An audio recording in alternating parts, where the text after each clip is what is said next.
Well, here we are once again in my 5th video for Halloween Horror Nights 15. Now, as I was talking about the website and talking about the tantalizing clues which we couldn't quite figure out yet, bits and pieces, more and more, eventually a book appeared as well. And when you clicked on that, you went to a bigger map showing the whole strange, twisted place. Of course, when the site finally went live in August, I believe, then words appeared. Now you knew what it was. Each item was in a different land, a different country, part of a larger country called Terra Cruentus, the land of blood-drenched earth. And we found out that the skull was in Gorewood Forest, that the chime was in the hollows, 2 of them in different parts of the park. The ritual cup was the Terra Gate, the goblet, Ironbone Gorge, and the blade in the Dragon Forge. On the website you began to find out how all these things interconnected with each other. Those weird little symbols became clickable icons for each of the different houses and scare zones. And we realized it was all an Island's Adventure, which had become Terra Cruentus.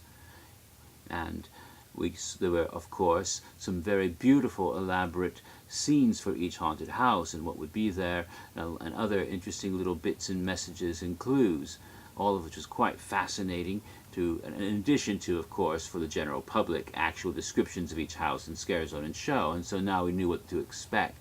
But at the same time, those intriguing clues gave all sorts of interesting ideas and kind of told the whole story of Terra Cruentus.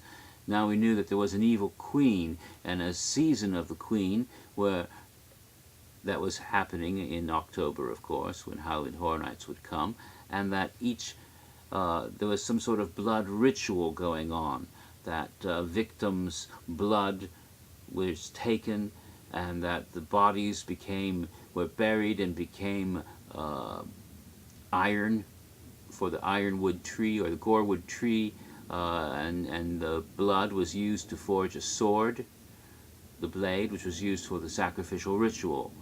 We didn't quite know what it all meant yet, but all of this was there for us to figure out.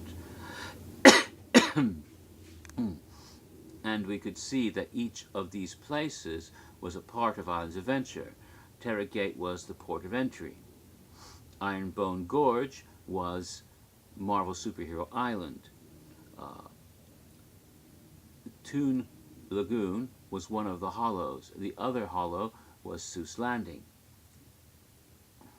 Jurassic Park became the Gorewood Forest, and the Lost Continent became the Dragon Forge. All of these things we could see, but what it all really meant we didn't quite know until we got to the event itself to see it all played out, Terra Cruentus and the Queen.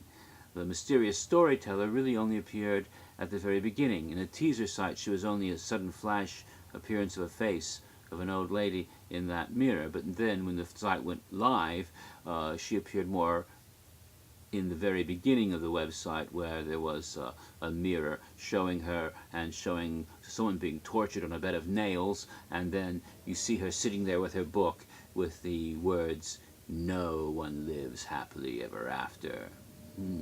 So we got to see the mysterious storyteller there, the icon of the event. Whether we wanted her or not, she would be the icon, but the Terra Queen was truly the icon as far as what actually happened in the park when we finally got there. So what happened when we finally got there? Ah, yes. Let's actually get into the event now. Oh, one more thing. The website wasn't done with us yet. Yes, even after the event began, stuff continued to appear on the website with tantalizing clues, but I'll get to that a little bit later. So, there were that year 7 houses. As I said, the voodoo house being scrapped. And there were 7 houses. That's still more houses than we ever had before. The previous year we had 6. Now we had 7 houses. And let us give a little synopsis of these wonderful houses of Halloween Horror Nights 15. So, again doing a clockwise tour of the park, because that's when the houses usually the house that opened first was always the one, and they continue that at Island's Adventure, the one that was held in the Carnage Warehouse. that building, which had been built in 2002 specifically for Halloween Horror Nights houses. As this was the last time Halloween Horror Nights would be presented at Islands Adventure then, the house there was the final house ever to be presented in the Carnage Warehouse. But most likely the best house ever to be presented there. So it was, I suppose, a good house to wrap up that building's career for Halloween Horror Nights, at least until the return of the event to that location, which could happen someday. You never know. And that was a whopper of a house. It was called Demon Cantina, set in the Bone Gorge. Maybe I should talk a little bit about each place and how it fit into Halloween Horror Nights, Terra Cruentus. The Terra Gate, or maybe I'll get there when I do Scare Zones. Well, anyway, Bone Gorge was an area which was devoted to demons who worshipped the Queen. These demons rode around on motorcycles, and there in that area, it was sort of like Terra Cruentus in the 1930s, had a little bit of a diesel punk thing going, if you know what that word means, as opposed to steampunk. That is steampunk, but set in the era between the World War II and before and during the Second World War. Therefore, it's not steam-powered, obviously. So they call that sort of retro-futuristic thing diesel punk. So it had some of that aura because it was sort of set in the 30s.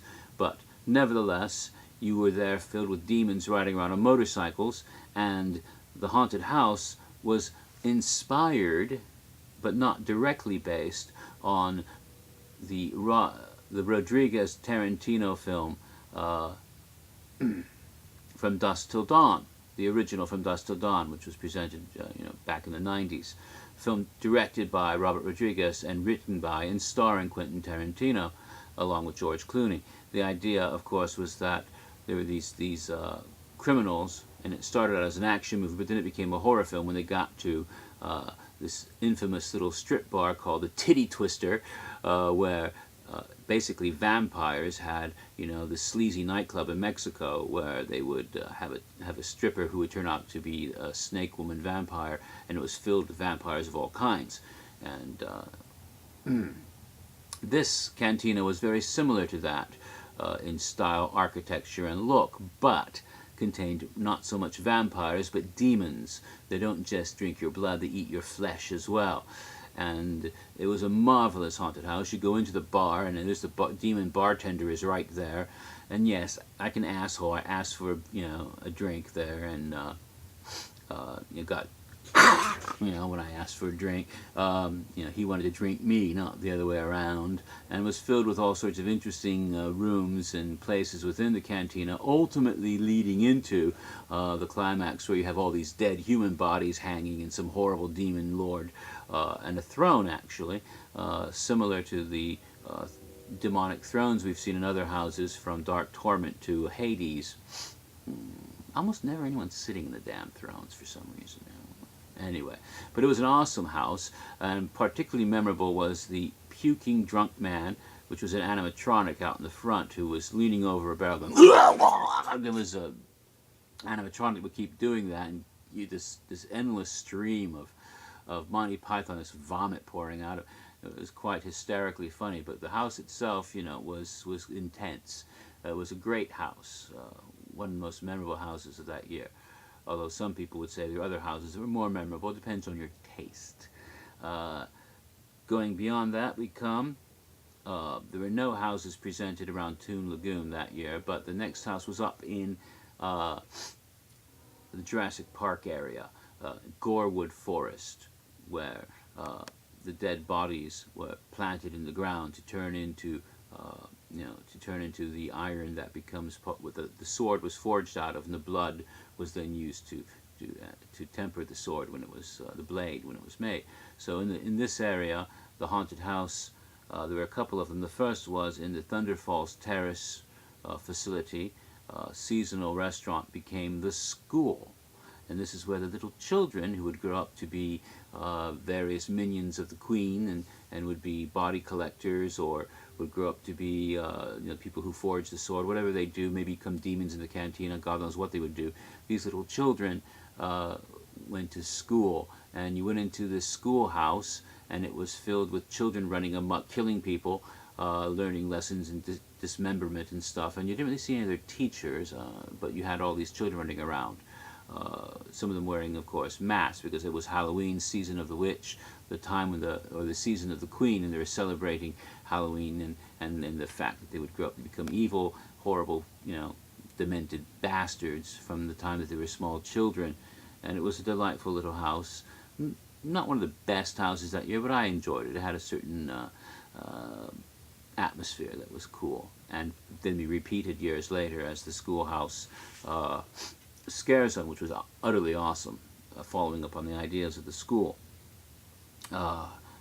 Then, of course, one of the most celebrated houses in the history of Halloween Horror Nights, Body Collectors, which was located in the Jurassic Park Discovery Center, which of course is a huge facility and made a very elaborate, beautiful house. And this was largely inspired by one particularly atmospheric and delightful episode of the television program Buffy the Vampire Slayer, an episode called Hush, an episode in which there was no dialogue, as there were these gentlemen, these strange white-featured, bald, white-featured, but strange in their nice, elegant Victorian costumes with their ties and suits, who smiled all the time but never spoke, because they took away sound completely, and no one could speak, and there was no, it was an amazing silent episode of Buffy the Vampire Slayer, and the whole legend of the gentleman was quite evocative. Without directly adapting them, they took these strange silent gentlemen and turned them into the body collectors. These were the men who oversaw the taking of the bodies and stripping them of anything that wasn't needed to the correct bits of meat and bone and blood, and separated them out to where they needed to go. The blood would be taken to Dragon Forge to forge the blade. The bones were then interred into the ground, into the cemeteries of Gorewood Forest, where they would transform into the iron for the blade, after God knows how many millennia, or whatever long it takes, through the mysterious properties of that blood-drenched earth of Terra Cruentus. And so you saw all sorts of nasty bits of dismemberment, and there were all sorts of diagrams on how to dismember corpses and cut people up and do this. And of course, this is where you saw the classic scene, which has become to this very day the iconic moment in any body collector's house, where the victim is strapped to the chair, strapped to the table, still alive, and the gentleman, grinning delightfully, goes up and rips the spine up out of the back of the body, to the delight of the audience. Yes, with a wonderful audio effect as he pulls the spine out, which of course turned on Charles so much that he's become obsessed with human spines and is now writing a novel, which he's been writing for the past God knows how many years. Maybe someday he'll finish it, about the evil Dr. Raymond Holmes. So that's another shout out for you, Charles. That's twice, and so you better appreciate it. Okay. Someday it'll be a very interesting book to read, although I really hope you get a good editor to correct all of your usual spelling and grammatical errors. Ooh, that was mean. Well, if you can't tease one of your friends, who can you tease? Alrighty then. So, that has been a classic house, which has become a franchise, of course, which has continued to reappear over the years of Halloween Horror Nights. And then was, after that, we move on to the Dragon Forge area, where they put a house called Terror Mines. Now this house, love it or hate it. That was basically, some people really loved it, some people really hated it. I kind of dug the house a lot. And they did something amazing. They put a house in the attraction Poseidon's Fury, and they took advantage of the various special effects and design of that attraction and show at Islands of Adventure. And it was going into this ancient mine, and you go through the underground passages, and in some places that were really dark, and it was populated by these horrific creatures. And I was trying to remember what the damn things were called. I'll have to go back and look it up, and I'll tell you in the next video. But these horrible little mutant creatures that were like Gollum, that haunted the mines, and they kept popping up to attack you as you went through the mines, where they dug out, I assume, the jewels and gold that would adorn the blade, or for whatever purposes. We are now getting to the end of this, and I'll come back for part 6.